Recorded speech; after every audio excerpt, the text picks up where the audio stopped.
কাজের কোনো অভাব আছে? প্রয়োজনে বেতন পাইতাম 40,000, বেতন পাবো 5,000, তারপরও তো something is better then nothing. নাই মামার চেয়ে কানা মামা ভালো। হোক না 5,000, আল্লাহ বরকত দিলে এটার ভিতরে 5 লক্ষ হবে। কথা বলেন ঠিক কি না? আরে হারাম টাকা রুজি কইরা, আরে হারাম টাকা রুজি কইরা যদি মনে করো যে আমরা 10 প্রকার আইটেম দিয়া খাবো, আরে হারাম টাকা দিয়া 10 প্রকার আইটেম খাওয়ার চাইতে ওই সমস্ত মাটি কাইটা শুটকির ভর্তা দিয়া খাওয়া এতে তো বহুত আনন্দের কথা। কোন ঠিক না বেটে? আমরা দেশে রাখো, আমরা দেশে কিছু মানুষ আছে যাইয়া হারাম খায়, কিন্তু জমিনও যাইয়া আরেকবারের আইল কাইটটা 14 বাঁকা করে, আরেকবারের খেতে লাইল কাইটটা 14 বাঁকা করে, মাটি কাইটটা কেটে লাইল বাঁকা করে, নিজের জমিন বাড়ায়। এই লোকটাই হারাম খুঁটার, সুরের মুখে বড় গলা। যেই লোকটা ময়দানে যাইয়া ওই জমিনের মধ্যে যাইয়া লাইল কাইটটা 14 বাঁকা করে, এই লোকটাই সাধু বেশে মসজিদে ঢুকিয়া কয় এই যে মুসল্লিরা নামাজের কাতার সোজা করে।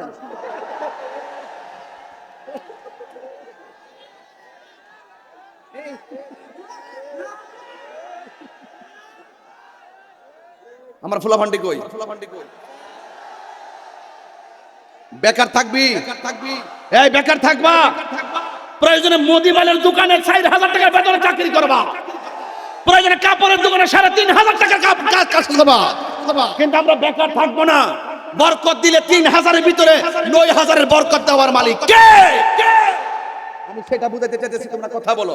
কথা বললে আমি যে কোনো মুহূর্তে ওয়াজ কেটে দিয়ে চলে যাব। আমার কালকে দিনের বেলা অনেক দূরে প্রোগ্রাম, সাবধান বলে দিলাম। তাহলে আজকে থেকে কথা বলেন, ওয়াদা করে, এই ছেলেরা বন্ধু হতে চাও, দোস্ত হতে চাও, হাত বাড়াও, হতে চাও, ফলোয়ার হতে চাও, আজকে থেকে বেকার থাকবা, কাজ করে খাবো। কাজ করে খাওয়ার মধ্যে কোনো লজ্জা আছে? লজ্জা আছে? লজ্জা আছে? আরে আরে সামনে তো 5,000 টাকার বেতনে চাকরি কইরা মা বাপ লইয়া টিনের ঘরের তলে বইয়া বইয়া খাও, এরপরও বালা। আর মা বাপরে কষ্ট দিয়া বেকার সময় ওই বাউরন্ডি ঘোরাফেরা কইরা মা বাপরে জিম্মি কইরা আইফোন 13, 14, 15 কিন্না মস্তানি কইরা আবার মা বাপরে কবরে ডুবাই দিয়া তুমি যতই কোটিপতি হও, এই সময় কোটিপতির রুজি খাওয়ার চাইতে মা বাপ বাচ্চা থাকা অবস্থায় যদি 5,000 টাকার বেতনে চাকরি কইরা মা বাপরে শুটকির ভর্তা খাওয়াও, আমার আল্লাহ ওই মা বাপের দোয়াই করে বান্দা থেকে আল্লাহর বন্ধু বানায়া দিব। কথা বলেন ঠিক না বেঠে? আমি কেমনে ওয়াজ বুঝাইতাম? কথা বলেন না কেন? আরে কথা বলেন না কেন? আমি কেমনে ওয়াজটা বুঝাইতাম যে সময়ের 1 ফুর, অসময়ের 10 ফুর, সময় গেলে সাধন হবে না। কথা বলেন ঠিক কিনা? আপনারা আমার ইতিহাস জানেন না? আমি মাদ্রাসা ইন্ডেক্সের চাকরি করতাম।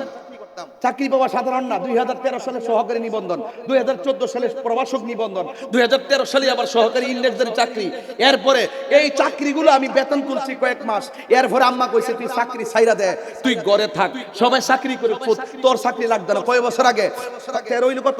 14 হইলে 15, 16, 17, 18, 19, 20, 21, 22, 23, 9 বছর হয়ে গেছে। 9 বছর আগে আমার আম্মা কইছে চাকরি ছাইরা দে। আরে 9 বছর আগে যেটা হইছে এটা মানুষ দেখলে কমেন্টস করে, কিন্তু যেই লোকটা 9 বছর আগে বলে চাকরি ছাইরা দাও, এই লোকটা ভালো করে বুঝছে মা তো যে আমার পুত্র তো আমি জন্ম দিছি, আমি বুঝি। এখন 9 বছর পরে অনেকে বলছিল কি গো তোমার ফুলার চাকরি ফিরে ছাড়বা লাগে কইছ, মানুষ চাকরি পায় না, কত টাকা দিয়েও চাকরি লইতে পারে না, আর তোমার ফুলা চাকরি পাইলো সরকারি চাকরি, এইগুলা কত ইন্ডেক্সের চাকরি, ইংরেজের চাকরি খুব গুরুত্বপূর্ণ, আর তুমি কইতাছো চাকরি ছাইরা দিবার লাগিয়া। ছাইরা দিতে কইছি, এখন 9 বছর পরে পাবলিক বুঝতাছে কি লাগিয়া কইছি। এখন তো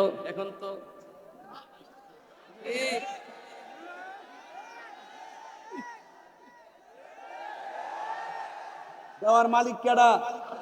আমার নাম সুর নাই, আমি কিন্তু হাফেজ না, আমি কিন্তু হাফেজও না, আমি কুরআন শরীফ ভালো করে পড়তেও পারি না, বললে মাখরাজ এক ফট একদিন হয়ে দেখি রে, আমি কোনো কারিয়ানাও করি নাই, আমারে সলার মধ্যে বয়া আমার আম্মা পড়াইছে।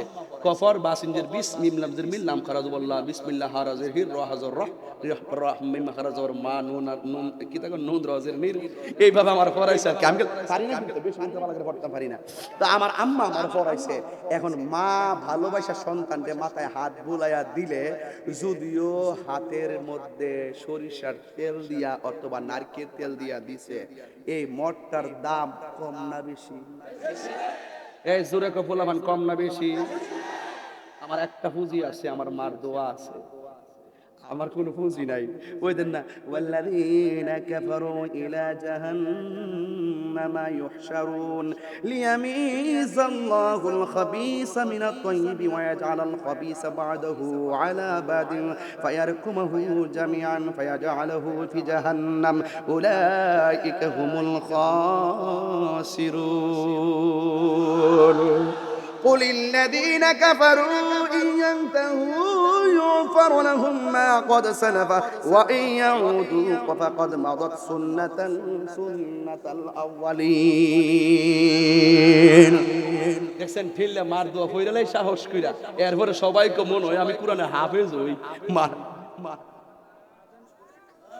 মোডলারে না পাগলামি করবা না নিষেধ আল্লাহু আকবার জোরে বলেন না কেন এই ফলামান বেকার থাকবা 4,000 টাকার চাকরি হোক চাকরি হই 10,000 টাকার চাকরি হোক চাকরি 1.5 লাখ টাকার চাকরি হোক চাকরি হ্যাঁ চাকরি হই মাটি গাড়ম ধরা হলো কোনো অসুবিধা নেই একবার আমার হুজুর আপনি যদি মনে কন্ট জায়গা ওয়াজ যদি করতে না পারেন কেউ যদি আপনার দাওয়াত না করে তখন আপনার কাছে কেমন লাগবে আমি কি অসুবিধা কি আমি মাটি কাটবো তোর সমস্যা কি তোর সমস্যা কি কাজের মধ্যে কোনো লজ্জা নাই কর্মের মধ্যে কোনো লজ্জা নাই রিকশাওয়ালা দেখলে সালাম দিবেন রিকশাওয়ালা দেখলে কি দিবেন সালাম দিলে সম্মান বাড়ে না কমে আমরা তো শুধু কিছু যে আরে আমারও তো সালাম দিব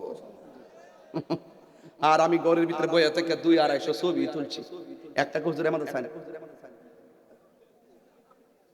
পুরা মাথা এলোমেলো হয়ে গেছে সবখানটা মোবাইল এই দিকটা মোবিল এই দিকটা মোবাইল হ্যাঁ ঠিক আছে না তাহলে আজকে থেকে আমরা পোলাপান্ডি করে এই পোলাপান্ডি কই হ্যাঁ কেমন আছেন আছেন তাহলে আজকে থেকে কর্ম তো ইনশাআল্লাহ আমরা কি বেকার থাকবো পড়ার সময় পড়া খেলার সময় খেলা কিন্তু গাঞ্জা খাওয়া যাবে পড়ার সময় পড়া খেলার সময় খেলা কিন্তু জুয়ারি খেলা যাবে বাজি ধরে খেলা যাবে ঝগড়া করা যাবে বাবা খাওয়া যাবে ইয়াবা খাওয়া যাবে প্রেম করা যাবে প্রত্যেকটার মোবাইল চেক করে দেখেন কোনো না কোনোখানে ধরা খায় রয়েছে ওইলে ডিপ্রেশন নাইলে টেনশন আর ডিপ্রেশনে প্রত্যেকটা ছেলেদের ভবিষ্যৎ অন্ধকার হয়ে গেছে আর আমার নবী দেখেন রাহমাতুল লিল কথা কোন রাহমাতুল লিল ওয়া মা আরসালনাকা ইল্লা রাহমাতাল লিল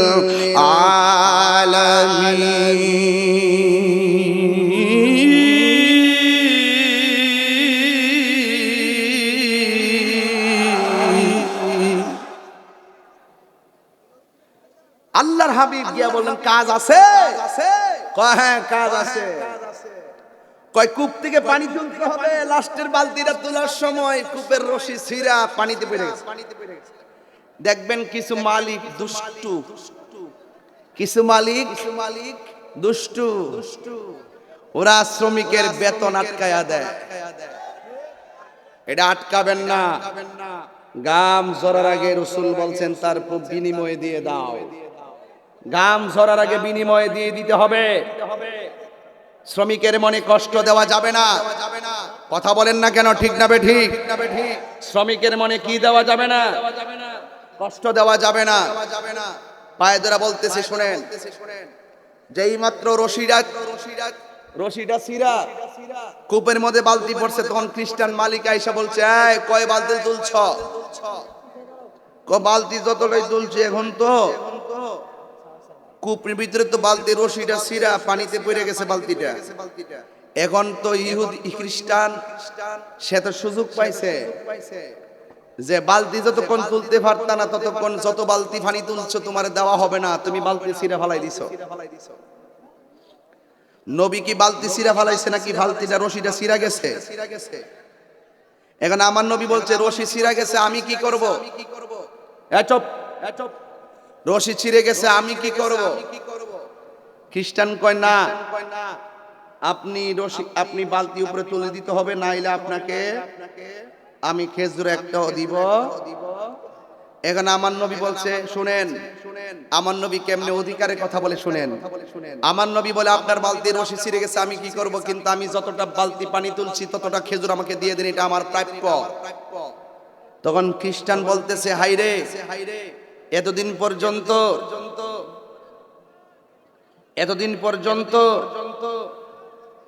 আস্তে আস্তে এতদিন পর্যন্ত আমার আন্ডারে কত শ্রমিকের বেতন আমি মাইরা দেই, আমার সাথে কেউ প্রতিবাদ করে না। আর আমি কত শ্রমিকের বেতন অর্ধেক কমাই দেই, কেউ কিছু কয় না। এই লোকটা ক্যাডারে আমার লগে মুখে মুখে অধিকারের কথা বলে। আঙ্গদেশে কেউ আসে না যে উচিত কথা বললে দোষ ধরে বেশি, হক কথা করলে বেজার হয় বেশি।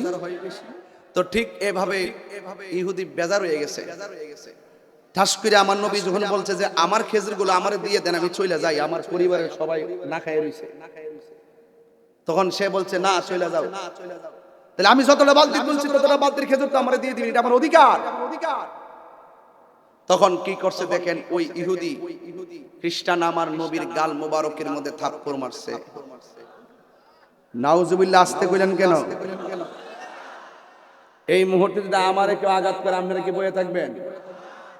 তা আমার মতন বেড়ার জন্য যদি আপনাদের এত দরদ হয়, স্বয়ং নবীরে যে ব্যক্তি থাপ্পড় মারছে ওই সময় যদি আমরা থাকতাম কিতা করতাম? হ্যাঁ, মান সাব্বা নাবিয়ান ফাকতুলুহু, যেই ব্যক্তি নবীরে গালি দিবে, নবীরে আঘাত করবে, তাকে হত্যা করতে হবে। কথা বলেন ঠিক না বেঠে? এটা মোল্লার কথা না দলিলের কথা। এই কথাটা বলছিলাম, জন্ম আমার নবীর যুগে হলে কেমন হতো। আমার ওয়াজের পিছনে রহস্য থাকে, এটাই বলছিলাম। নবীরে থাপ্পড় মারছে, ওই দিন যদি আমরা থাকতাম, খোদার কসম কইরা বলি, ওই থাপ্পড়টা দেওয়ার সময় আমাদের গালটা পাইটটা দিতাম, ওই ইহুদির থাপ্পড় আমরা নিতাম, কিন্তু আমার নবীর বদনে থাপ্পড় লাগতে দিতাম না। নবীরে থাপ্পড় দেওয়ার পরে সাথে সাথে আমার নবী, আপনার নবী রাহমাতুল লিল আলামিনকে যখন থাপ্পড় মারছে, তখন আল্লাহ কি আর সহ্য করব? তখন আল্লাহ কয় জিবরাইল আমার বন্ধুর কাছে যায়, কানের কাছে মুখটা লাগাই আসল কথাটা কইয়া দে। আমার যুবক ভাইয়েরা, এবার জিবরাইল আলাইহিস সালাম আমার নবীর কাছে আইসা আসল কথাটা বলে দেওয়ার পর ইহুদি দাঁড়ায় রইছে, কিন্তু আমার নবীরে মারে, আমার নবী কোনো প্রতিশোধ নেয় না। কারণ আমার নবী বলে আমি তো গজবের নবী না, আমি নবী হইলাম রাহমাতাল লিল আলামিন। আল্লাহর হাবিব একটা কথাও বলে না বইলা ইহুদিটার সামনে আমার নবী আঙ্গুল মুবারক দিয়া কূপের ভিতরে ইশারা করছে। ইশারাটা করতে দেরি রে বাবা, ইহুদি তাকায়া দেখতেছে।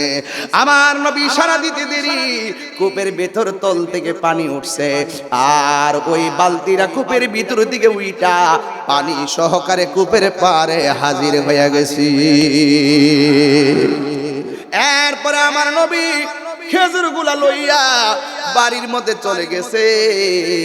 আর এদিক দিয়ে ইহুদির অন্তরের ভিতরে জ্বালা শুরু হয়ে গেছে, আমি কারে মারলাম, আমি এমন একটা থাপ্পড় মারলাম, পাল্টা আমার থাপ্পড় দেয় নাই, আবার আঙ্গুল দিয়া ইশারা দিয়া এমন ভাবে কূপের বালতিটা উঠাইয়া ফেলাইছে। এই লোকটা কেডারে, যারে মারলেও কোনো প্রতিশোধ নেই না, যার চেহারা দেখলে বড় মায়া লাগে। তখন ইহুদিটার অন্তরে জ্বালা উঠে গেছে। ওরে অন্তরে লাইফ, হাসির খোরাক দিচ্ছে না, চোখ। আরে অন্তরে লাইফ, গাছে আগুন পানি দিলে নিবে না, জ্বালা জোড়ায় না, জ্বালা জোড়ায় না রে, জ্বালা জোড়ায় না, জ্বালা জোরায় না রে। ওর ভেতরে লাই গাছে আগুন, ভেতরে লাই গাছে আগুন, পানি দিলে নিবে না জ্বালা জোরায় না, জ্বালা জোরায় না রে। ইহুদির ভিতরে তুফান, আমি কারে মারছি?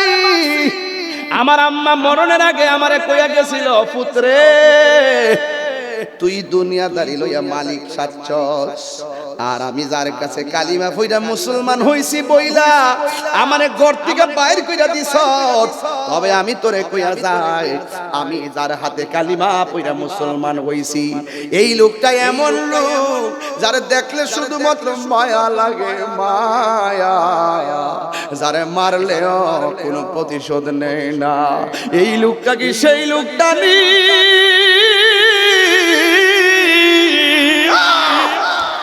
আমার মা যার কাছে কালিমা পইরা মুসলমান হইছে,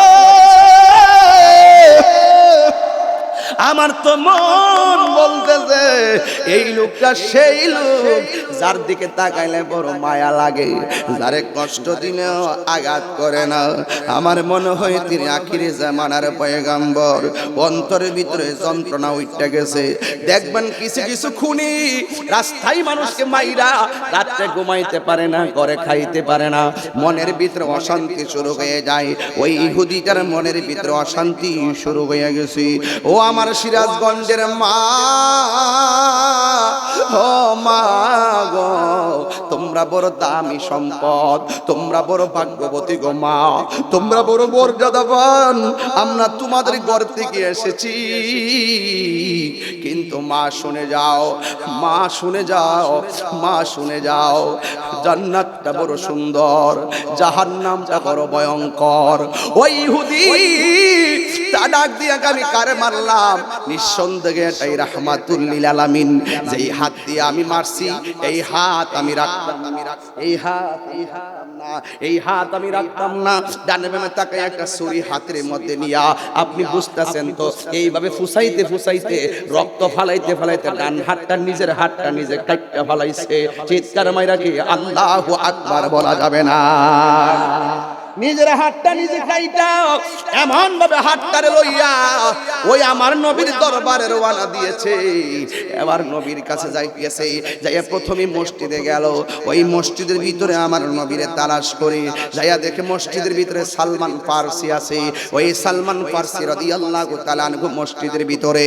এই পাগলা যাইয়া ডাক দিয়া বলে, ঘরে কে? মসজিদের ভিতরে কে? সে বলতেছে আমি সালমান ফারসি। কই নবীজি কোথায়? যারে দেখলে বড় মায়া লাগে, কিন্তু আমার নবী কিন্তু বাড়িতে ফেরার সময় এমন ভাবে খেজুরগুলা রুমালের মধ্যে লইয়া রুমালটা দিয়া মুখটা ডাইকা বাড়ির মধ্যে গেছে, যে কারণ ইহুদি যখন আমার নবীরে তাপ্পড় দিয়েছে, আমার নবীর গাল মোবারকে আঙ্গুলের ছাপগুলা বইসা গেছে। হুসাইন যদি দেখে, মা ফাতিমা তো এমন মা, যদি দেখে বাবা আর গালে কেউ তাপ্পড় মারছে, খেজুর তো খাইতই না, হুসাইন তো খেজুর ধরবেই না, পাগলের মতো হয়ে যাবি। এই জন্য রুমাল দিয়া ডাইকা বাড়িতে গেছে। সালমান ফারসিকে ডাইয়া ডাক দিয়া বলে, নবী কোথায়? কোথায়? খেজুর নিয়ে আসছিলেন যিনি, তিনি কোথায়? কই তিনি বাড়ির মধ্যে গিয়েছে, কিন্তু হাতের মধ্যে কাটা হাতটা লইয়া মসজিদের গোড়ায়। এবার সালমান ফারসিরে ডাক দিয়া বলে, হ্যাঁ নবীর সাহাবী, আমারে নবীর বাড়িতে লইয়া যাও, আমারে নবীর বাড়িতে লইয়া যাও। তুমি জীবন, তুমি মরণ, আধার ঘরে তুমি আপন। আমার নিজের হাতের লেখা। তুমি জীবন, তুমি মরণ, আধার ঘরে তুমি আপন, তুমি মোদের পারের তরি, তুমি মোদের তুমি নিদানে তোরা নেওয়ালা ইয়া রাসূলুল্লাহ ইয়া হাবিবাল্লাহ ইয়া রাসূলুল্লাহ ইয়া হাবিবাল্লাহ ইয়া রাসূলুল্লাহ তুমি মোদের আশার আলো তাই তো তোমায় বাসি ভালো তুমি মোদের আশার আলো তাই তো তোমায় বাসি আর হৃদয় নামের ফুলদানিতে হৃদয় নাম গেতে রেখেছি প্রেমের মালা ইয়া রাসূলুল্লাহ ইয়া হাবিবাল্লাহ ইয়া রাসূলুল্লাহ ইয়া হাবিবাল্লাহ ইয়া রাসূলুল্লাহ তুমি জীবন তুমি মরণ সবাই তুমি জীবন তুমি মরণ শিখেন না তুমি জীবন তুমি আধার ঘরে তুমি আপন তুমি জীবন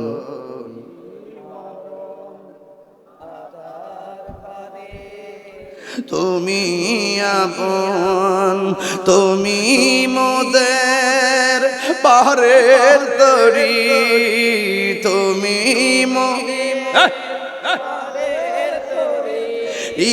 তুমি নিদান তোরা নেওয়ালা ইয়া রাসূলুল্লাহ ইয়া হাবিবাল্লাহ ইয়া রাসূলুল্লাহ ইয়া হাবিবাল্লাহ ইয়া রাসূলুল্লাহ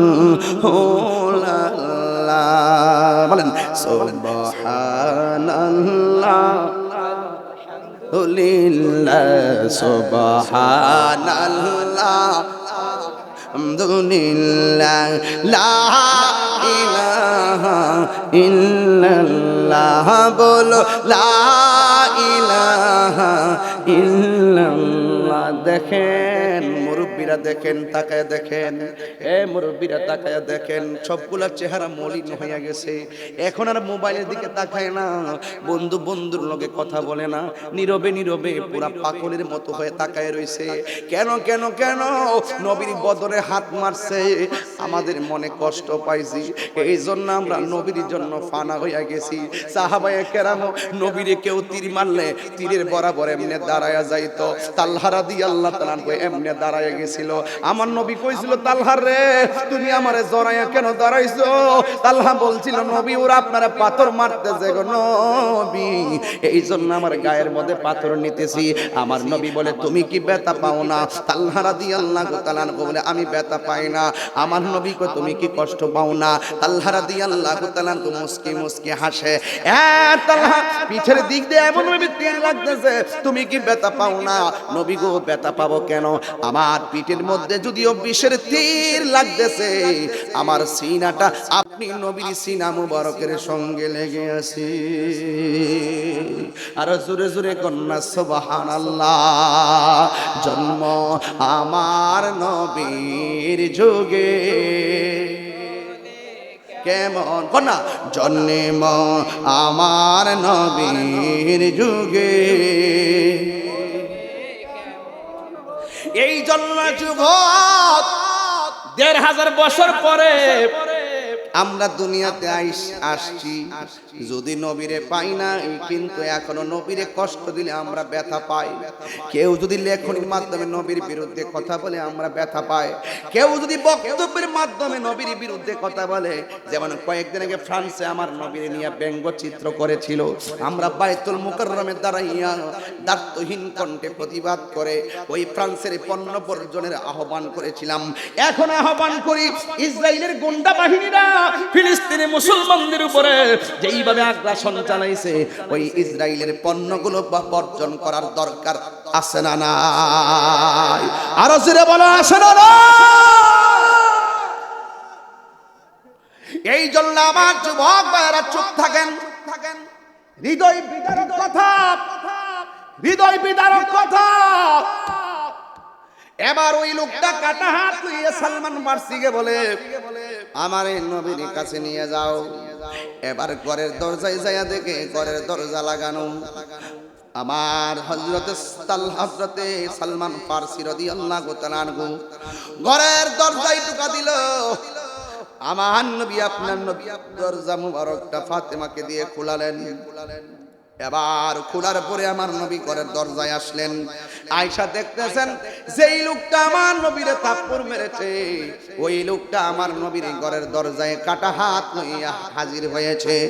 আমার নবী তখন কি বলে জানেননি? আমার নবী ডাক দিয়া কয়ে, আল্লাহর বান্দা, তুমি যে আমারে মেরেছিলা, তোমার হাতের মধ্যে কোনো ব্যথা পাইছনি? জোরে জোরে কি আল্লাহু আকবার বলা যাবে না?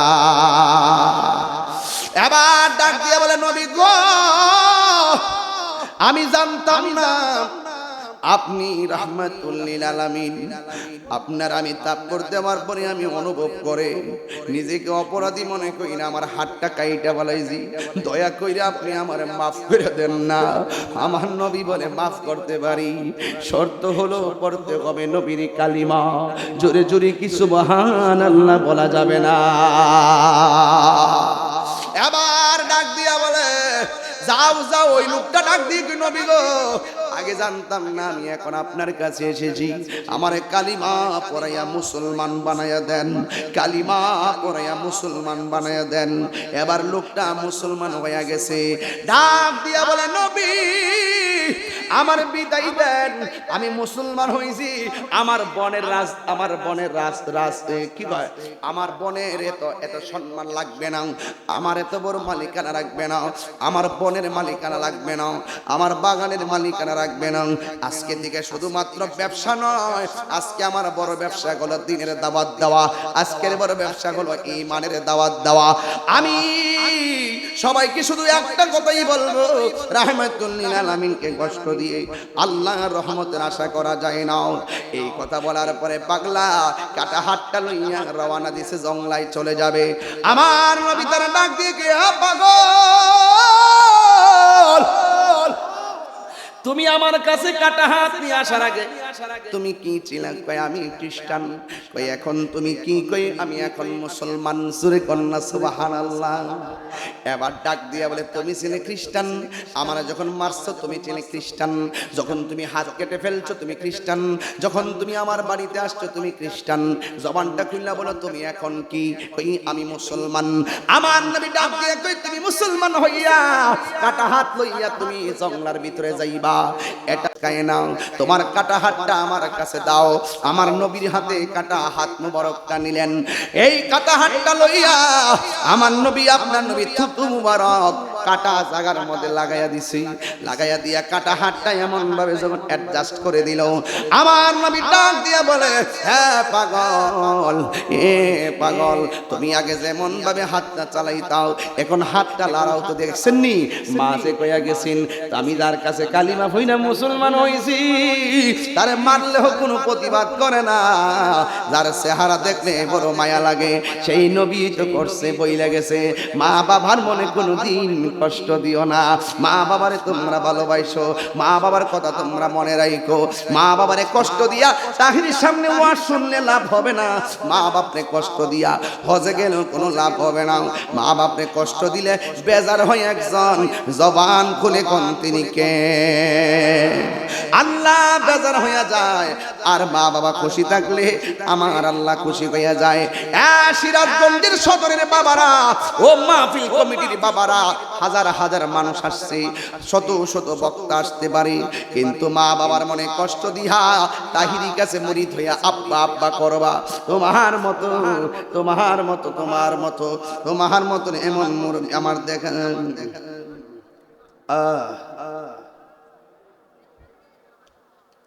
ঠিক আছে ইনশাল্লাহ, কিছু কাগজ আসছে খুব গুরুত্বপূর্ণ। এই জন্য যুবক ভাইয়েরা আমার, মা বাবার মনে কষ্ট দিয়া তাহিরির কাছে মুরিদ হইয়া আব্বা আব্বা করবা। তোমার মতো মুরিদ তাহিরির দরকার নাই। আমার ফুলাফান্ডি কই, ফুলাফান্ডি কই, কথা কথা কথা কথা যেই হিসাব কইব মা বাপের খেদমত লাগতো না, যেই হিসাব কইব মা বাপের খেদমত লাগতো না। আমি তো তোর সব, ইহকাল পরকাল আমি তো তোর দেখবো, তোর মা বাপকে তোর ভার করে দিব। এটা হিসাব না রে, এটা সকাল বেলার পেশাব। কেমন দিছি? Action action. এই সমস্ত পীর না, এগুলা ভণ্ড। যে বলবে মা বাপের খেদমত লাগতো না, এগুলা কি? কিছু কিছু দেখবেন গাতার ভিতরে শীতের দিনে এত বড় শৈল মাছটা ভাই একবারে লাউডা লইয়া পীরের বাত নিয়ে একা, আব্বা একটা গাতা খিচ্ছিলাম, একটা শৈল মাছ পাইছি, মাছটা আপনার লাগে লইয়েছি। পীর সাহেব কয় আলহামদুলিল্লাহ আলহামদুলিল্লাহ আলহামদুলিল্লাহ। পীরের দরকার ছিল এই কথা বলার, তুমি সারাটা গাতা এক মাস পাহারা দিয়া, এক বছর পাহারা দিছো, রাতের বেলা যাইয়া গাতা পাহারা দিছো, অবশ্যই সন্ধ্যাবেলার ভাতগুলো তোমার মা টিফিনকারী বইরে বানাইছে, তুমি একটা বছর পাহারা দিয়া একটা শৈল মাছ পাইছো, আর এই মাছটা আমার লাগে লই এসো, আমি খাইছি। আমার দাবি হইলো তুমি তোমার মারে লইয়া খাইবা। কথা বলেন ঠিক না ঠিক? যদি কোন সন্তান পীরের বাড়ি থেকে শৈল মাছটা ফেরত নিয়ে যাইতো, আর মার এই কথা কইতো যে আমার পিসাব কইছে আপনি খাইতেন, পিসাব খাইতো না, আপনি খাইলে পিসাবের খাওয়া, এই মা ওসিয়ত দিয়া হইলো কইতো পুত্রে তোর পিসাব যে কইছে আমি খাইছি, যা তোর পিসাবের বাইত নিয়ে দিয়া। আরে কথা কন না কেন, কথা কন না কেন? মা কেন এত দামি জানে না সকলে, বলো মা কেন এত দামি জানে না সকলে। কি গজলটা পারেন না আপনারা? মার মতন আপন কেউ আছে না? শাশুড়ি ভাইলে তো শেষ হই। হরি বিড়ি আস্তা মুরগা খাওয়া, একবার তোমার বউডারে মাইরা দেহ, একটা দমক দো, দমক দেওয়ার পর তোমার বউ যখন বাড়িতে ফোন দিয়ে কইব আম্মা তোমার জামাই আমার দমক দিছে। এরপরে জামাই যখন শ্বশুর বাড়ি যাইব তখন কইব আস্তা মুরগাটা দিব। এরপরে আরেকদিন একটু অনেক হাত তুইলা দিক, আম্মা তোমার জামাই আমার মারছে, মুরগির রান্ডা দিব। এক মাস পরে ঘর থেকে বাইর করে দিয়ে দিক, আম্মা তোমার জামাই আমার ঘর থেকে বাইর করে দিছে।